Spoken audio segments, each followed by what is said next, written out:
le prochain complot comme ça ñu complot yàlla def li muy def le prochain complot mooy terrorisme seen wax yëpp léegi loolu. Condamner fermement les actes de nature terroriste. pare leen pour dee pour man seen yàlla bu bees bi. man mi jiite Boko Haram. maître dee leen dem la ngeen taal def ay centre explosif dee ci marché yi pour ñu xam ne Boko Haram am na. nañ ci bàyyi xel. gis nga ne problème mu Sonko bii maa ngi def loo attention baax ndaw ñi li ma ci commencé di gisaale ak di ko ci déggaale dafa ma fàttaliwaat sama cas nañ def ndànk bu baax. Sénégal amul problème terroriste. waaye ñu ngi koy ruumanaat di ko ruumanaat. Une croyance n'est pas une idée que l'esprit possède, c'est une idée qui possède l'esprit. C'est beau. Abraham Lincoln. dañoo jël benn discours qu'on a essayé de planifier. On a parlé de forces occultes et de terrorisme dans les plus hautes sphères de l'État du Sénégal. maanaam ay ministres yi nga xam ne ñooy ñi gën a kawe ci ndombol tànk. ministre des Affaires étrangères, ministre de l'Intérieur. Avec le soutien de forces occultes identifiées. gënu ñoo xam nit ñi de yàlla dogal nii rek ay forces occultes ak ay terroristes ak nangam. Un ex-capitaine aussi de l'armée. Un capitaine fou. force obscure yooyu mais dañoo dugg si fii c'est pas une blague. ñooñu ñi ngi fii Sénégal di dund ak ñun. Ce sont des Sénégalais de souche. Ouais. Ce sont des Sénégalais. Ouais, de souche. C'est ça. wax jooju aussi rëyul ay jël ay Boko Haram ay li xew Mali bokku méngale li xew Sénégal. non xam nga tey c'est pas trop dire aussi. non. dama jàpp ne ay irresponsable lañu quoi wax dëgg yàlla nag je crois que dañuy foyee suñu xel quoi. parce que ay terroristes du ñëw ba Sénégal ñee dañuy agir ba pare vraiment di song ay Auchan. tey les forces de défense vont s'entretuer entre eux. Un capitaine fou là jàppee. Alors, si tout cela ne vous donne pas l'impression d'être manipulé, je crois que certains d'entre vous auront besoin de cours particuliers. sama cas rek war na yee réew mi yëpp sama cas man Aliou Ndao doyoon na sëkk pour nit ñi yeewu. mais force occulte yi mun na bokk ci ñoom sax ñoom mun na parce que gis nañu ay nervi gis nañu ñoo xam ne du ñu ay policiers waaye ndax ànd ak ay policiers ah sol ay mbaqane sol ay masque et cetera. ñi yore bant ñi yore jaasi. yore seen gourdin et cetera. devant policiers ñuy gis ñuy maate ay sénégalais. Les nervis sont en train de tuer ces gosses. Qui sont-ils? mais image yaa ngi fi gis na ñan ñoo yoroon ay ñan ñoo ci doon ay ministres. Que justice soit faite. Que justice soit faite. donc nañu def attention. buñ nangu ubbi benn buntu boo xam ne jéey dana ci mën a juddoo bañ mën a taqal ñi nga xam ne ñoom lañ bëgg a taqal. man du ma bett ñu xëy ñu ne dara kalaat na fi nangam pour rek essayer ko teg ci ndox du Massamba wala Mademba ne ñoom ñoo fi def terrorisme. est-ce que dugguñu woon ci biir aussi pour provoquer parce que ñun xam nañu yëf yi nu muy demee de. danañ yebal ci seen biir ay tojkat ay yàqkat ay lakkkat ay jamkat ay reykati nit ñu defi jiyee ñu askane leen ko.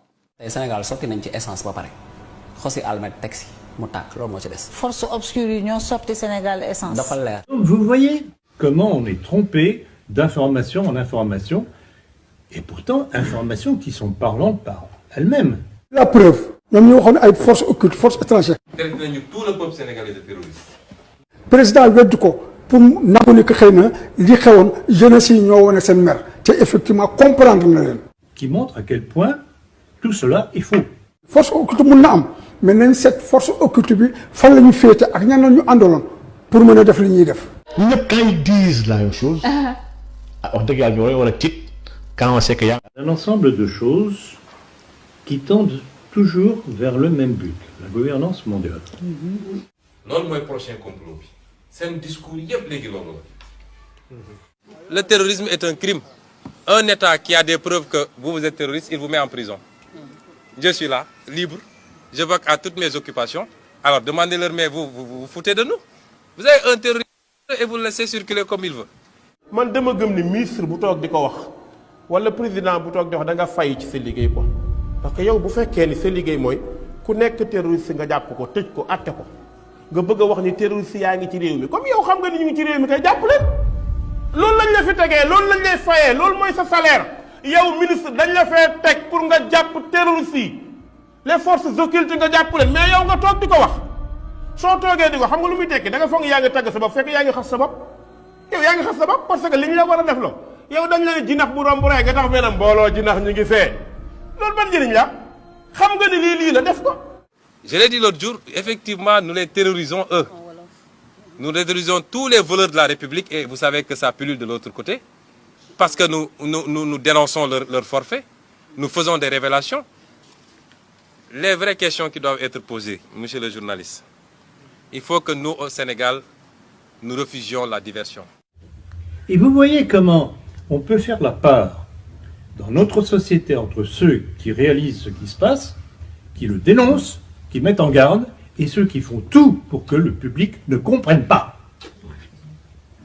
dañuy def ndànk ci xibaar yeeg ni ñuy ñëwee man moom xibaar dootuma ñëwal mukk ba jeexital ci man ndax dama dund benn situation boo xam ne